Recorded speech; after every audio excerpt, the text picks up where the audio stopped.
माता की भारत माता की वंदे वंदे वंदे जय श्री राम। চুলদাড়ি রেখেছি কেন, এই তো প্রশ্ন। আমি চুলদাড়ি রেখেছি, আমি একজন সিপিআইএম এর সক্রিয় কর্মী। 15 বছর বয়স থেকে আমি এই পার্টিটা করি, জ্ঞান বুদ্ধি হওয়ার থেকে আর কি সক্রিয়ভাবে করি এবং এখন বর্তমান পার্টি সদস্য পদ অর্জন করেছি। এর আগে আমি 15 বছর বয়সে ভাটা ইউনিয়নের সঙ্গে যুক্ত ছিলাম, শ্রমিক ইউনিয়ন।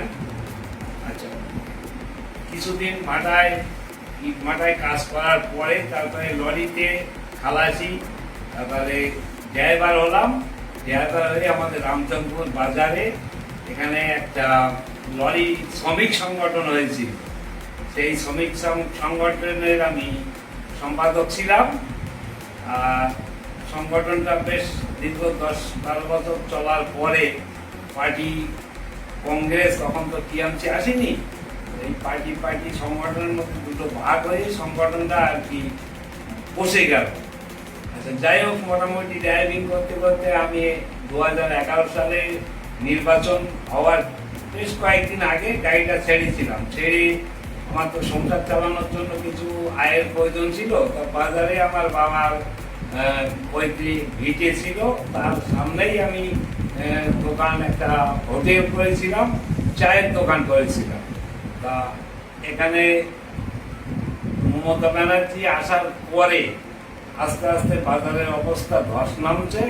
মোটামুটি হোটেলটা বন্ধ হয়ে গেছে, এখন চার দোকানটা চলছে। তা এই দাড়ি চুল রাখার অর্থ হচ্ছে যে 2011 সালে মমতা ব্যানার্জি এক আশ্বাস দিয়ে এসেছিল, এসে পরপর কাজগুলো সব উল্টো হচ্ছিল। আমার মনে কেমন যেন সন্দেহ জাগছিল। হঠাৎ করে দুর্গাপুজোর সময় নির্বাচনের জেতার মাস 6 বাদেই দেখলাম টিভিতে মমতা ব্যানার্জি ওই থানায়, আশেপাশে কোন থানার স্মরণ নেই, ওটা সাংবাদিকরাই জানে বা বলতে পারবে, এক মোস্তান চাঁদা কালেকশন করার রাস্তায় তাকে এক থানা অফিসার উঠিয়েছিল। কিছুক্ষণ পরে দেখলাম মমতা ব্যানার্জি নিজে যে সেই থানার থেকে সেই মোস্তান ছাড়িয়ে নিয়ে আসে। তখনই আমার মাথার ভিতরে আরো ঘুরপাক খেতে লাগলো যে না, এই শাসন যদি চলতে থাকে আগামী দিন বাংলার অবস্থা খুব ভয়ঙ্কর হয়ে দাঁড়াবে। গুন্ডারাজে ভরে যাবে, তারপরে তোলাবাজ, বিভিন্ন রকম চোর চুরি সবকিছুই ভরে যাবে।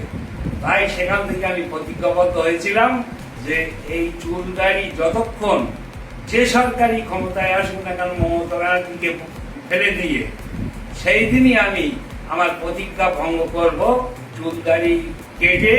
এবং লোকজন, আমার যত সব ভালোবাসার কর্মী বা ভাই বোন, গ্রামের যত একসঙ্গে কাজ করতাম কর্মী, শ্রমিক সংগঠন, ক্ষেত মজুর যা আছে সব আহ্বান করে এক জায়গায় আনন্দ অনুষ্ঠান করে এই চুল দাড়ি কেটে আমার প্রতিজ্ঞা আমি ভঙ্গ করব। সেটা আগামীকাল রবিবার 2026 ইংরেজি 10 মে মাস 10ই মে 2026 রবিবার। সেইটাই আর কি আমাদের নেতৃত্বরা থাকবেন।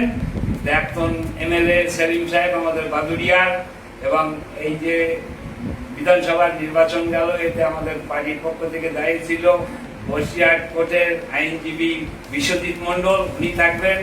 এবং আমাদের পার্টির নেতৃত্ব ওই শফিকুল মণ্ডল, সম্ভবত শোকনগরে বাড়ি, উনিও থাকবেন। আরও আমাদের লোকাল কমিটির সদস্য যত নেতৃত্ব আছে এখানে থাকবেন।